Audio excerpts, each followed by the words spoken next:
Bienvenue à tous sur SenSmart TV. Chicomen, votre chroniqueur de mode. Aujourd'hui, nous sommes à la place du souvenir pour cette semaine Ndanan. Ah, un jeune styliste. Voilà, allons à sa découverte. Let's go. Hi. Ça, c'est mon gars sûr. Chico, comment vas-tu? Bro, Naves. Ça va bien? Ça fait longtemps là. Tu vas bien? Ça fait longtemps. Tout beau. Non. C'est tout beau. C'est toi qui es stylé là. Ouais, mais bon, on est là aujourd'hui à la place du souvenir. Nous sommes là. Tay, on est là, c'est ton émission. Oui. Fan nga ñu yóbbu. Bon, nous sommes là à la place du souvenir. Un espace c'est réservé à la culture. Et ku xam mode xam na ci culture là et tout. Donc, bienvenue. Mais merci. On va marcher un peu. Oui, on va marcher un peu. Vu que tu parles de visiter. Culture, on va aller vers la carte de l'Afrique. Oui, parce que c'est un bon spot. Quand tu vois, c'est très joli, il y a la carte de l'Afrique, il y a la mer et tout. Et là, on est à l'heure du coucher de soleil. Donc... Ok. Et sinon, à part ça, Mohamed. Oui. Quel est Mohamed? Mohamed, c'est un jeune designer qui a débuté en 2016. Donc, j'ai fait énormément d'événements de mode ici au Sénégal. Et récemment, je suis parti aux États-Unis pour la Fashion Week de New York. Ah, wow. De 2016 à 2020, qui veut dire qu'il y a 4 ans tu mode sénégalaise. Oui. 4 ans, c'est pas long, mais aussi c'est long. Parce que quand on voit tous les investissements qu'on a eu à faire, donc, et mes débuts, quand on le faisait à Doutasek, ce n'est pas quelque chose parce que là, c'était mes débuts. Et on a eu à travailler ensemble quand tu étais mannequin. Ouais, ça, je me rappelle. Hein, parce que moi, je suis venu quelque temps avant yo. Oui. Après, nous avons fait Sima. Je pense de 2 ans. De 2 ans, oui. Nous avons fait Sima. Après, vous avez fait un casting. Hein? Après, je pense que j'étais là. Oui, tu étais là. C'était une défilé Young Fashion Night. Mais en ce temps, j'étais novice. J'ai été en école de stylisme. J'étais en première année. Donc, je ne savais pas les mannequins m'ont impressionné à ce moment avec les stylistes. Tant il y avait les Romzi, les Jeslatov, affaires qui sont effectivement. Du coup, après, ils m'ont intégré. Ils ont été gentils, ils m'ont mis à l'aise.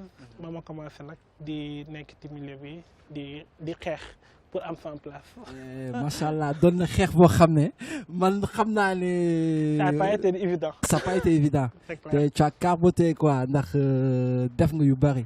Voilà léegi man li ma bëggoon xam Mohamed, est-ce que tu peux nous retracer un peu ton parcours fi nga jógee fi nga jaar xam nga li nga def.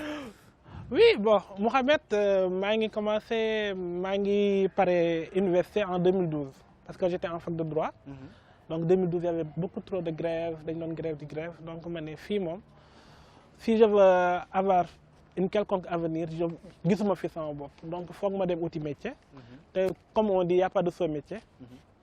Donc du coup, je suis au bureau du concours, il y a un concours disponible. Vu que j'avais déjà des aptitudes en dessin, en stylisme et tout ça, non, d'abord c'était un défilé et tout ça, mais je ne pas dessin.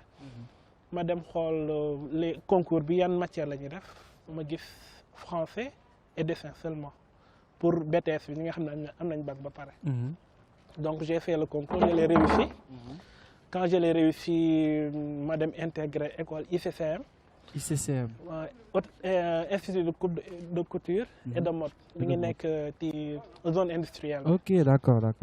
Donc c'est là où la Khadgef la Djangé. Ok. Il y a un grand nom du stylisme qui ont pensé. Mais c'est la Khadgef qu'on retient le plus. Wow. Donc il a abattu un très gros travail. Oui, c'est une des personnes les plus cotées.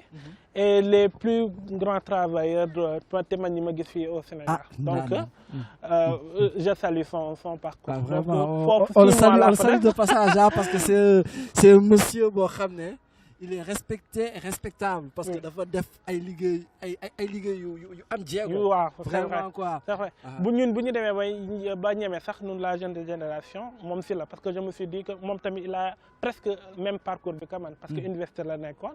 après mu bàyyi université ba mu amee master et tout mu dem defi mode. Donc je me suis dit que c'est un intellectuel qui est allé faire la mode donc man tamit du ma wax ni jàng naa ba mu sama damay dem defi leneen les métiers de bureau là ça ne m'intéressait pas parce que je voulais être mon propre patron bugguma woon nekk un employé donc il fallait que ma am sama structure bopp ma nekk comment le mot ça m'échappe un peu mais un self-made man. Un self-made man. Ok léegi qu'est-ce qui t'a poussé vers la mode? Donc j'ai toujours eu passion boobu parce que ba ma nekkee xale bu ñuy def cours maths j'étais tellement nul en maths mais damay nekk di dessin ay yére dessin ay robes et tout ça donc du coup suñu waa classe bu ñu ma gisee sax léegi à la télé may def ay défilés ils se disent ah on savait parce que da ko yàgg bëgg donc mais revenant à ICCM yàggu ma fa 6 mois laa fa def mais après dama dem par des raisons médicales ma jóge fa dem benn école privée qui s'appelle HECC qui se trouve à Pikine parce que moo gën a jege vu que je suis de Pikine. Donc ma foofu laa mujjee fa laa amee fa laa jàngee sama kii ba pare j'ai fini en 2017 donc 2017 après 2018 j'ai fait la Dakar Fashion Week. En 2018. En 2018. Ok. Après 2018-2019 j'ai fait la Dakar Fashion Week c'est là où on m'a repéré pour aller aux États-Unis. Okay, mais avant ça il y avait Young Fashion Night qui m'a révélé. Ok, par rapport à la Young Fashion Night, man am naa benn question boo xam ne ça m'échappe. Tu es cofondateur de la Young Fashion Night. Je ne suis pas cofondateur, il n'y a qu'un seul fondateur qui est Fadel. Mais j'aide Fadel à organiser l'événement parce que j'ai le contact plus facile auprès des gens. Fadel, il est plus réservé, introverti sur lui. Donc, man maa gën a mën a wax ak mannequin, maa gën a mën a démarcher les stylistes et tout ça. Donc, je l'aide seulement à organiser le truc. Et dire que man yaakaaroon naa ne cofondateur nga quoi. Parce que tellement j'ai vu ni nga ci demee ci édition yi nga xam ne jot na am yëpp ci Young Fashion Night. Oui, ça a débuté depuis 2016 ou 2015 je pense. 2016 je dirais. 2016 oui. C'était première édition à Douta Seck. Bi nga xam ne participé naa ci. Deuxième édition fële la woon. Un monument de la Renaissance. Ok, monument de la Renaissance africaine. Oui, tu te rappelles? Je pense il y avait Lahat et Romzi, Jess, Parfait Kuba et tout ça. Est-ce que tu as vu le spot? Parce qu'apparemment c'est un travail. Je disais, bon, par rapport à l'agence de mode bi ñu fi gis, bi nga xam ne yaa ngi ko créé il y a 1 an de cela. Oui. Tu es fondateur? Non, je ne suis pas fondateur, c'est Paul le fondateur. J'ai juste aidé à mettre en place l'agence parce qu'il y avait beaucoup de jeunes qui me sollicitaient et qui sollicitaient Paul pour pouvoir faire le métier de mannequin. Mais à chaque fois, je leur disais, nous devons jàngi ko parce que lépp loo bëgg tari rek foog nga jàng ko. Donc, ils vous voyaient à la télé, bëgg dox comme yéen, mais dox dafa am lu ñu koy jàngee. Donc, Paul a créé l'agence. Donc il a pris des mannequins professionnels ñuy ñëw di jàngal les débutants donc à chaque fois damay ñëw am sama droit de regard xool fa lañ toll seen évolution nga xam ne su ma demee bay def sama événement je vais travailler exclusivement avec l'agence là. Ok donc ak ni nga wax ni dañuy xaar que bis tey jii boo daroon créer sa propre événement. Parce que jusqu'à là tegago événement boo xam ne c'est un événement qui t'est propre. Oui. Donc tey jii dañuy jàpp ne soo demal bu koy créer ay mannequin yu nga xam ne mode mannequinat Sénégal c'est ça. mu fa ngay jëlee say produits quoi. C'est clair parce que mënoo am say doom ba pare den beddi man je les considère comme mes enfants. vu que j'étais là depuis le début donc su ma demee bay def sama événement te dafa nekk loo xam ne dinaa ko def c'est un projet à venir donc je vais travailler exclusivement avec cette agence parce que les problèmes de casting et tout ça je veux plus vivre. Tu veux plus vivre le truc parce que c'est dafa doon loo xam ne dafa sonalaate dafa metti. waaw parce que ñenn ñi dañ la mere. alors que am mannequinat nit day soxla ay profil. C'est ça. Par rapport à ses tenues. Seul un professionnel peut comprendre ça. Voilà mais ñenn ñi dañuy ñëw ci casting nga bañ leen jël ñu yaakaar ne dafa am ségrégation alors que du loolu les stylistes ils ont des mesures dafa am ay normes yoo xam ne moom ngeen di respecter ci seen ay tenues. loolu la. Oui, il y a des normes parce que man je travaille exclusivement avec les filles les plus minces. Donc ñu ci bëri bu ñuy ñëw sama casting quand elles ont trop de fesses wala trop de hanches wala trop de poitrine ñu ci bëri du ma leen jël. Donc elles comprennent pas pourquoi ce choix-là. Mais vu que mes robes sont hyper osées, donc je bëgguma jël une fille boo xam ne elle a trop de forme xam ne après ça va tourner à la vulgaire. Donc toi si je comprends bien li nga ma wax nii yow tu fais que des tenues pour jigéen quoi. Oui. doo ñëwal góor. C'est un projet boo xam ne dinaa ñëwal góor mais du léegi. mais lu tax loolu. Juste que ñun bu ñuy jàng à l'école de mode da ngay spécialisé wu entre homme ou femme donc c'est naturellement femme laa jàngoon femme laa exercer. parce que da nga jàpp ne xaalis bi fa la gën a non yomb. les hommes achètent plus les hommes achètent plus mais on a plus de créativité quand on fait une tenue femme góor lu ci bëri boo ci buggee dugal création ci yërëm rek soit day ëpp soit mu jigéene soit mu nekk loo xam ne du portable donc chemise bu góor dañ ko doon dagg depuis Mathusalem c'est la même chose noonu lañ koy daggee chemise jigéen on change tey mu nekk te mu am échancrure suba mu am dos nu et tout ça te coupe chemise lay nekk mais góor changement benn yoon lañ ko fi gis mooy ba bouton yi commencé di ibbeeku. waaw mais après c'est revenu léegi. donc yëre góor c'est pas très facile nga koy jël di ko changer saa ci bëggee def création lu ci bëri day indi. soit day doon lu artistique ba mu ëpp. te du ñëpp koy mën a sol. ñëpp koy mën a sol. soit mu nekk loo xam ne day mujjee je sais pas le mot féminin trop. day xaw a jigéene daal. ok léegi par rapport à loolu yow yan tissu ngay faral di utiliser yan tissu ngay faral di utiliser. par rapport à cette tenue. J'utilise des matières nobles mais je travaille pas le wax parce que on dit souvent le wax africain alors qu'on sait ñi nekk ci milieu bi xam nañ le wax n'est pas africain donc je travaille pas le wax parce que li ma soxla wax du ma ko jox.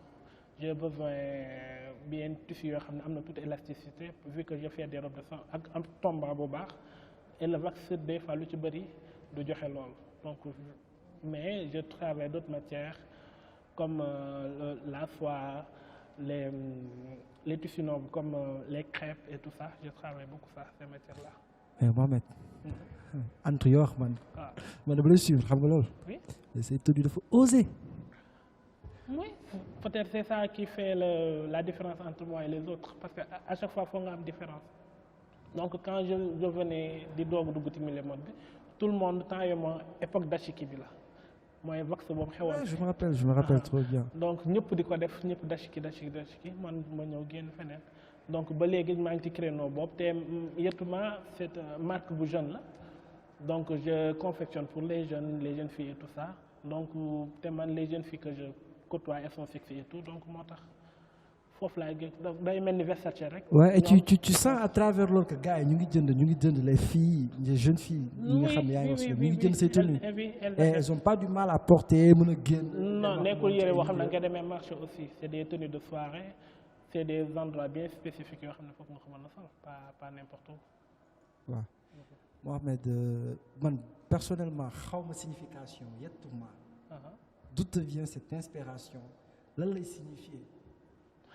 Yettouma c'est un anagramme du nom de ma mère. Ma mère s'appelle Marietou. Donc bu ñuy diminutif turam Yettu la.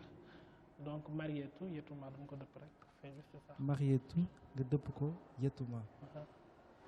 Waaw. Boobu grave na. J'aurais jamais imaginé que loolu la signification bi. Mohamed. Récemment def nga di New York Fashion Week. Oui. Link boobu fan la jógee. New York Fashion Week je l'ai fait après mon passage à la Dakar Fashion Week sama modèle la ñoo génn ma def sortie finale rek ñëw taal sama Instagram rek ñu bind ma message benn organisme bu nekk New York bu nga xam ne ñoom dañoo am léegi seen certificat pour ñu mën a organiser des Fashion Week durant la Fashion Week de New York.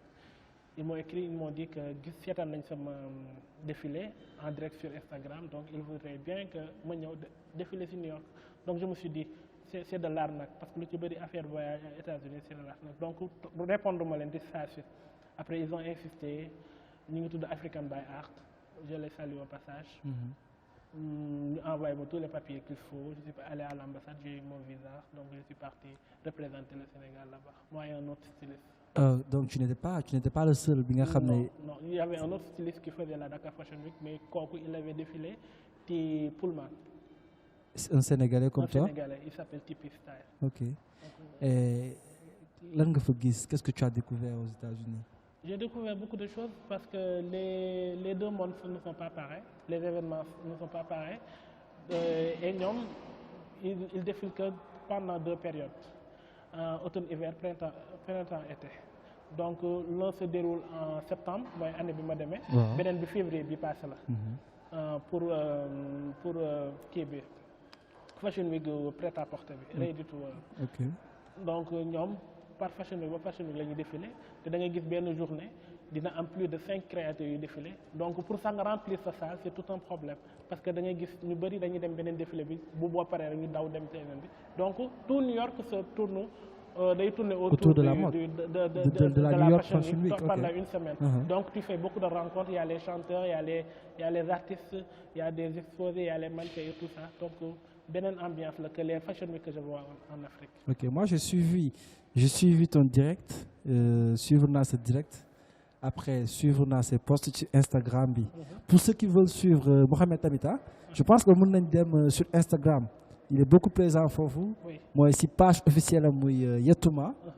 Yetouma mooy page officielle bi. Il a son propre compte aussi mooy Mohamed Diouf officiel ou c'est. Non, Mohamed Diouf. Mohamed Diouf tout court. Mën ngeen dem gën a am ay infos par rapport ak ay liggéeyam yi muy def gën ko suivre. Gën ko dooleel parce qu'il fait du très beau travail. Merci. Man moom je t'apprécie quoi. Et puis xam nga rek séeréer boo mbëkkanteel ci ay début am xam nga utiliser mburu ak diwlin comme ni ko séeréer yi di defee. Donc voilà c'est beau souvenir quoi man moom franchement su ma lay gis fi nga jógee ngay cravache ba egg fii xam nga mu leer ma ne y a d'autres projets qui sont en cours. Yoo xam ne man xamaguma ko ñi nga xam ne ñu ñuy suivre xamaguñu ko te nga woñu ci leeralal tamit. Donc j'ai des projets de boutique Yetouma parce que depuis lors je travaille exclusivement sur Instagram e-commerce laa doon gën a def. Mais des fois les gens ont besoin de boutique pour ñëw choisir seen article essayer et tout ça donc loolu projet la. Aussi je projette d'avoir mon événement de mode. boo xam ne day mel ni mais dagguma la. Mohamed événement compliqué na. C'est très compliqué et les mannequins ne comprennent pas ça parce que dañuy boo leen joxee yenn cachet yi ñu ne c'est trop petit et tout ça mais ils peuvent pas am li ñuy waa Europe di am parce que ñooñu ils sont plus développés. L'industrie de la mode en France seulement ça engrange des milliards fii c'est pas une industrie ku ci nekk da ngay demal sa bopp. Ah mais fii mais par rapport ak ku ci ne day demal boppam pourquoi vous mutualisez pas? Parce que y a les égos ku ci nekk am na ñoo xam ne ñii lañ gën a àndal parce que tu voyais Young Fashionat. boo xoolee bu baax c'était les mêmes stylistes qui revenaient. parce que ñoo gënoon déggoo. Ils ont fait un bloc un consensus entre eux mais tu as vu que Young Fashionat ren amul. parce que y a les égos. mais maa ngi bëggoon ñëw par rapport ak loolu le fait loolu amul. Souvent dañuy am problème boobu tamit. mooy problème mu pérenniser événement yi.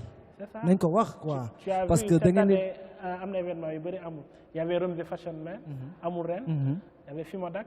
amul ren. Young Fashionat amul ren.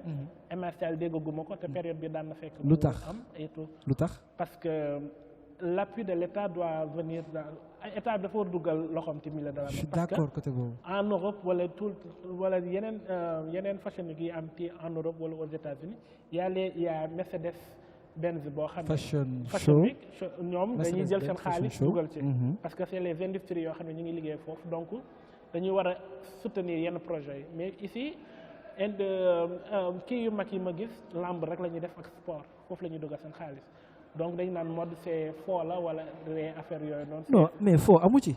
parce que loolu lañ jàpp lu ay nit di liggéey la lu ay doomu réew mi di liggéey la. mais loolu lañ jàpp. yow yaa ngi gis jeunes yi fi nekk léegi nii di kii. waaw demuñu agressé demuñu sàcc. ñu ngi ñëw non man waxee ma foofu. non je veux dire que ñi jàpp ni faux la du faux parce que mi ngi maintenir ay jeunes yu bëri dans le bon chemin.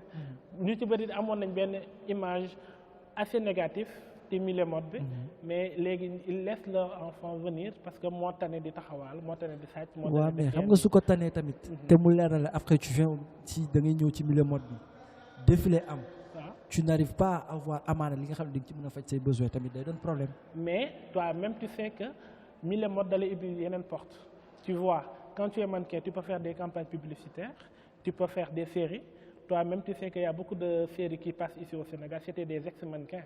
Et ñame nit ñame podium mooy leen indi ba déboucher leen lool. Mais donc est-ce que du daw moo tax non je sais pas du daw. Non est-ce que du daw parce que tamit da ngay nekk ci benn milieu boo xam ne da ngay dem defi ay casting yi dañ ko wax. da ngeen di passe taxi ban passe taxi mais man ça dis-toi que man passe taxi au fait. dama am sama yenn copain yi may wéccit ma dem jëli car. et tu vois te ci biir jëli car bi yaa ngi xool noo sàkketoo parce que amaana am na ñoo xam ne dañuy xàmmee à travers la télé. C'est clair. télé dafa doon lu grave au fait. mooy sama genre bi. da ngay dugg ci bus bi du dara mais nit ñi dañuy xool quoi. après voilà du complexe du quoi du dara parce que voilà ñun amuñu ay parents yu nekk ci gouvernement bi. léegi nga jël sa bus nga dem nga jël sa bus nga ñibbisi ñu jël la ci casting bi après y a les répétitions. avant événement souvent les essayages et tout. tu te déplaces. par rapport à loolu. nga déplacé wu pour ay essayage nga dem ci essayage yi et tu vois tu reviens nga dem def défilé on donne un cachet boo xam ne soo guddi bi soo ñibbee soo passé taxi. pour ñi nga xam ne ñu ngi dëkk ay Tëngéej wala yooyu noonu. voilà cachet yi ñu la jox. dañ koy kolo léegi soo passé taxi lendemain bi soo yeewoo doo ndekki sa waa fi nga dëkk xam nañu ci t'es parti pour un événement. parce que d'habitude c'est le week-end le samedi. non même suñu la ko laajul gars yi dañuy taxaw di la seetaan. C'est clair. Hein? Après, je suis parfaitement d'accord avec l'idée mais il faut comprendre que si les moyens ne sont pas là. Mais les moyens. Tu dit à supposer ben yow yaa ngi bëgg créer ce propre événement. Oui. Pourquoi ne pas te mutualiser ak yenn stylistes yu fi ne. Je t'ai déjà répondu dans ça parce que je te dis que dafa am des problèmes d'ego. Tous les stylistes d'ego wuñu. Comme ni mannequins yi déggoowul que nous politiciens yi ñi nekk APR ñi nekk PDS ñi nekk. Mais tu penses pas que c'est un problème sénégalais loolu. Non c'est un problème humain. Le problème d'ego. nit ñëpp la. non Sénégal du Sénégal kese. boo xam ne Sénégal. oui. Sénégalais. dafay bëgg di xeeb ku mu jiitu ci mbir. man j'ai rencontré ça ba may doog nekk ci. est-ce que yow xam nga fi may waxee. moo ko tey jii da ngay nekk mannequin. Est-ce que comprendre nga on est tous des modèles man je suis modèle au fait. Je suis modèle mannequin. am naa ñoo xam ne jiitu naa leen fii am na ñu ma fi jiitu. mais gars yi si ñu fi jiitoo c'est comme si dafa am benn. yàlla la voilà.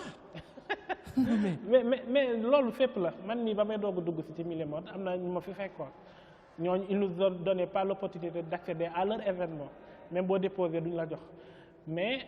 Quand tu forces, quand tu montres que tu en as et que tu en veux, de toute façon, tu vas y arriver. Mannequin yi ma fi gis am na mannequin yi ma xamoon yoo xam ne le cas de Feuza. waaw ba muy doog dugg agent. waaw dañ ko doon reetaan di ko moquer. waaw mais moom de passage on a démarré ensemble. Oui, vous avez démarré. On a démarré ensemble. Elle fait les Fashion Week de Milan, de Paris et tout ça. Ça veut dire que mannequin mën na mettre fii sa dëkk. Mais quand tu te donnes les moyens de réussir, tu vas réussir. Mais tamit les moyens de réussir, c'est tout d'abord. Et moom, elle venait de Fatick.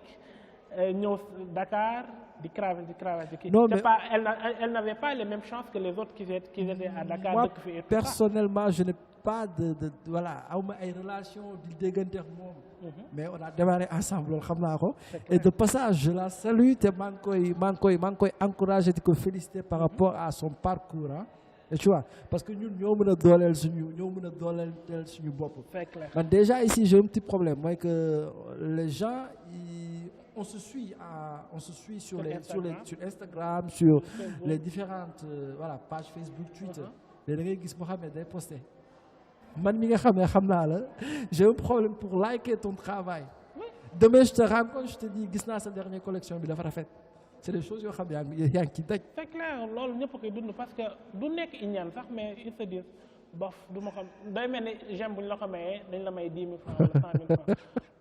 man sax j'ai pas de problème. waaw léegi non non c'est question de chef dara xamoon ne tey jii nit ki mais ils sont comme ça je pense que c'est les personnes qui sont comme ça parce que nit lu ci bëri bëggul gis ku ko raw wala ku ko gën a avancé donc jàpp na ne peut-être bu aimé wala mu partager sa publication moom ay nitam dina ñëw suivre nit kooku. léegi après loolu su amee. lan lay wàññil yow mi nga xam ne ñu ngi lay topp daa am ñi nga xam ne da nga am sa communauté. Avant tout, Mohamed Yatouma, tu as ta communauté. C'est clair. Il y a d'autres stylistes qui sont là. Je ne vais pas citer le nom. D'ailleurs, c'est une communauté. Ni li Mohamed di def mo len neex. Ñeneen ñi li keneen di def mo len neex. Toi, tu fais des tenues. Jigéen ko. Oui. Ñeneen keneen mu ngi def ay tenues góor. Comme Romzi. Am ñoo xam ne ñu ngi def tenue góor ak jigéen. Mais tey jii da ngay def tenue bu rafet, nga def collection bu rafet. Am si sa ay modèles. Comme le cas de ce égérie bi Dizar. Souvent da nga koy solol def ay photos ak moom. ak tuuti laay gën a utiliser mais tu vois les gens souvent am na ay mannequins sax yoo xam ne dañ dugg xool photo bi duñ ko aimé. C'est pas parce que la tenue parce que y a Diz qui est là. wala y a tuuti qui est là. alors que normalement tey jii voilà Diz mënul sol yi tenue Mohamed yëpp. c'est impossible. collection ngay génnee. soxla ay nit yu lay solal. il faut que déjà ñun suñu biir. qu'on se donne la main, c'est ça, c'est un combat. Je pense pas que c'est perdu d'avance, mais ça sera difficile de gagner. Parce que même nous, Young Fashion Net, il y a un groupe nous l'avons, mais nous devons subir après les problèmes d'ego. Je fais plus Young Fashion Net. Voilà, il plébiscite plus qui. Nous avons des petits différends entre nous. Après, ça n'en vaut plus la peine.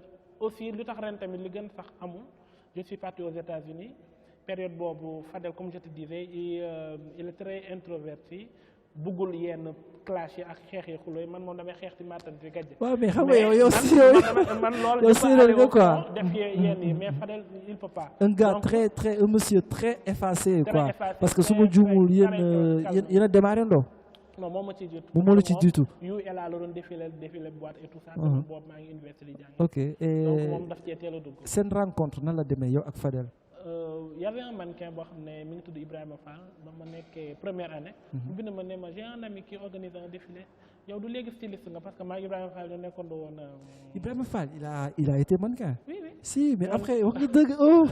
ñoo nekkoon woon fale fac de droit. ouais. mu ne ma yow gisatuma fac de droit dégg naa stylisme nga def ma ne waaw mu ne ma y a un copain qui organise un défilé est-ce que tu vas pas participer ma ne man jupe rek laa toll de mënuguma ñaw bu baax noonu mu ne ma non il faut oser. Après ma dem suñu prof bi ne ko